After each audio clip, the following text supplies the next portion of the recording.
Hello, இந்த டாக்டரை visit பண்ணிருக்கீங்களா? இல்லையா? அச்சோ, இவர் வேற லெவல் டாக்டருங்க.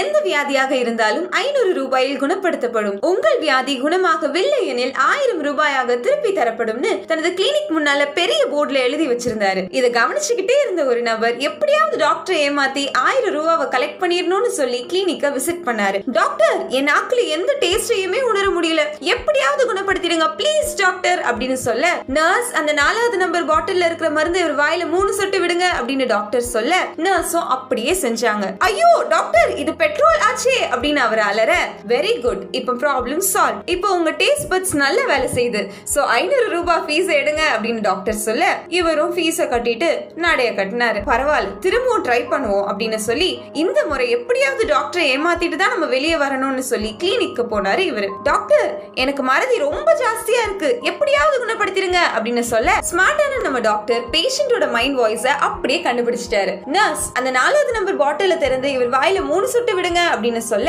ஐயோ டாக்டர், அது பெட்ரோல் ஆச்சே அப்படின்னு இவர் அலற, வெரி குட், உங்க மெமரி பவர் நல்லா ஆயிடுச்சு, 500 ரூபாய் ஃபீஸ் எடுங்க அப்படின்னு சொல்ல, இவரும் வேற வழி இல்லாம ஃபீஸ கட்டிட்டு நடைய கட்டினாரு.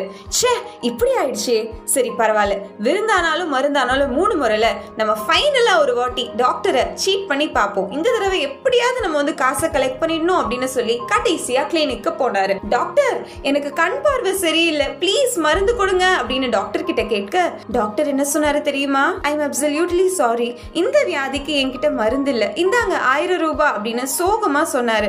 உடனே நம்மால சிரிச்சுக்கிட்டே வேகமா காசை வாங்கினாரு. அமௌண்ட்டை செக் பண்ணிட்டு, இது 500 ரூபாய் நோட்டாச்சே டாக்டர் அப்படின்னு பதறினாரு இவரு. உடனே டாக்டர், வெரி குட், உங்க பார்வையும் நல்லா ஆயிடுச்சு, எடுங்க 500 ரூபாய் அப்படின்னு சொல்ல, டாக்டரை ஏமாத்தி தனது பாக்கெட்டை ஃபில் பண்ண நினைச்ச நபர் எம்டி பாக்கெட்டோட ஏமாந்து வெட்கத்தோட வீட்டுக்கு போனாரு. நீதிமொழிகள் 14ஆம் அதிகாரம் 8ஆம் வசனத்துல, தன் வழியை சிந்தித்துக் கொள்வது விவேகியின் ஞானம், மூடர்களுடைய வஞ்சனையோ மூடத்தனம் அப்படின்னு வசனம் சொல்லுது. ஹலோ, இப்போ யோசிங்க, நீங்க எந்த லிஸ்ட்ல இருக்கீங்க? அந்த டாக்டர் மாதிரியா, இல்லாட்டி அந்த பேஷண்ட் மாதிரியா? வைஸா இல்ல ஃபூலிஷா?